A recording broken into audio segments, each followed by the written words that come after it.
Hello, hello, hello. Kelsey here, licensed expediter in the city of brotherly love, Philadelphia. I am not an attorney. I am not an architect. I am simply here to help streamline the permitting process that we know can all be a little bit challenging and cumbersome, a little bit easier. So today I have put together 5 updates. It's always changing when you're dealing with the Department of Licensing and Inspections, and the procedural requirements can get a little bit cumbersome, especially if you're not doing it every day like I am. We have filed over 150 permits since the beginning of last year, and we are considered experts in how to navigate eCLIPSE. We have processed eCLIPSE permits, we have processed paper permits, and we're here to give you the best of both worlds in a short 15-minute video to help you manage your business more efficiently. Number 1, the city is cracking down on ownership information. There is now a disclaimer on the end of an expediter that we have to verify whether the LLC, if it's an LLC owner, is a sole owner or if there are other owners involved. They now have us fill out, which is a responsibility of the applicant, a supplement ownership information form. In fact, L&I will kick back your application if this form isn't provided up front on the initial submission of the permit. So any owner that owns 49% or more of the company, we need to do this form for. And there's some specifics that go into that, but additional form, additional paperwork, implemented last Friday. Number 2, updating the owner of record. If you have recently purchased a property, this is for you. So you get the deed, you get it e-recorded over at City Hall, and you think you're done. You're not. The Office of Property Assessment also needs to be updated with these new owner information. And you can see for yourself whether this has been done or not by going to phila.atlas.gov. Now, if you don't see your name and you are clearly the new owner of the property because you have the deed in your hand, you can cross off one of the tasks on your list and file the update for OPA as part of the permitting process.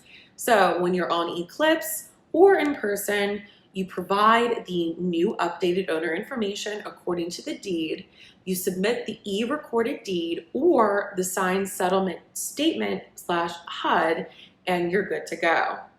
Number 3, now that we are totally shut out of the Municipal Services Building, or MSB for short, we can resume normal operations mostly. However, a few things are not going away that were implemented due to the COVID-19 shutdown last year. So the first one is electronic payments. No more paper checks. If you bring a paper check, you won't need it, which is amazing, especially to us millennials who use the automated accounting softwares to run our books and manage our cash flow. The next one is permit issuance on eCLIPSE. Before, I would say November of last year, the rule of thumb was anything filed on paper is issued on paper, anything filed on eCLIPSE is issued through eCLIPSE. It has changed. If you file on paper, everything gets issued on eCLIPSE, and this is really for a matter of convenience. So honestly, it's not that big of a deal, but the operations are not going to change from that aspect. Now, the next one is the prerequisite Streets Department review.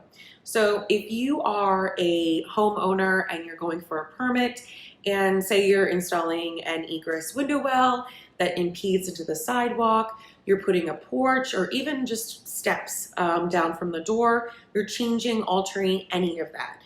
You're gonna have to get approval from the Streets Department before you file that permit with L&I. Before we would do, the Streets Department has a separate portal. Sometimes we would do it over email. I'm glad to see that there is now a separate section on eCLIPSE specific to this review type. So do not file your permit through eCLIPSE until you've done the streets department review. You're going to save yourself at least 2 weeks of time and a more accurate construction start date to give to your contractors. The next one is appointment scheduling. So remember the old days back before the shutdown? I'm sure you've heard the horror stories. I've lived it. A lot of you have lived it. Being huddled together, sitting in L&I for 3 or 4 or 5 hours sometimes, waiting for your number to be called on the screen. No more, hallelujah. You now get to schedule your appointment and they adhere to that appointment time. That means if you're traveling in from 3 hours, which was a big complaint, especially when I'd be down there waiting, you'd have people coming in driving tons of time and they still weren't able to get seen, either because they ran out of time, they got delayed, the traffic happened, all those stories. Your appointment time is now upheld by the department. You're seen, you go, you're done. The next one, number 4, is if you're choosing to file your permit in person. Now, for some permit types like easy permits, and you are the contractor, it's going to be easier for you to do it in person. However, much different to how we've been kind of used to in eCLIPSE handling all the compliance, you got to figure out the compliance before you go. You're going to save yourself another trip back to MSB, or the threat of, oh, I'll just file it on eCLIPSE, and now you have a 5-day turnaround time, 5 business day turnaround time. An easy fix and a way to avoid this from happening is going to the Department of Revenue website and getting your own tax clearance certificate. Run your own numbers. Know if you're compliant. In fact, the 2020 tax returns are going to be enforced with the Department of Revenue. So if you haven't uploaded that, or you're not no tax liability, your account will show up as non-compliant and you will not be able to get a permit issued. For homeowners, this applies to some zoning permit types. So it's really important to do your own fact checking before you go into L&I and you get that permit. You're going to save a lot of time, a huge headache, and minimize that frustration. Last but not least is number 5, scheduling inspections. So back in the old days, you call the inspector, they come out inspection, they'd mark a sheet, you're good to go. Well, now it's all done online, and it will continue to be that way for the foreseeable future.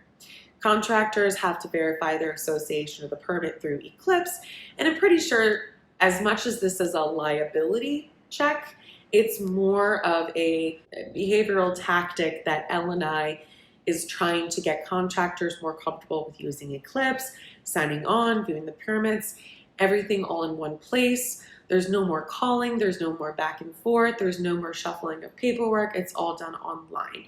So that's going to be remaining the same. And if you're the owner of the property, you should have eCLIPSE, and your permit should be on eCLIPSE. And if it doesn't, you can contact us. The contractor should already be doing this because that is the code, and we follow what is instructed with the code, and the owner should always have access to the permit documents. Anything in this file that was related to the property that you own, you need to be aware of. So eCLIPSE is a great way to accomplish that code requirement, and contractors can manually add you to the permit, or you can ask them for the association code and you can manually add it to your account on your own. So in summary, the city is still smoothing out all of the eCLIPSE operations. For example, why are we supposed to file all of this paperwork when it's just going to get converted digitally anyways? We'll see. For now, some things are just better handled in person. The convenience of eCLIPSE is great, but for issues like updating insurance, some things are just better done walking down to the municipal services building. And for that, you can call us. Thank you everyone for watching. I appreciate your support. I've gotten a lot of calls recently from people who have found my YouTube videos very, very helpful. If there's anything that you want to specifically know about or want me to explain a little bit more depth, please reach out to me. My email is phillykelsey@gmail.com. Please like and subscribe. I'm trying to get to 100 subscribers, so YouTube will grant me a custom URL. So thank you everyone for watching again, and have a wonderful day. Until next time, be back in a jiff.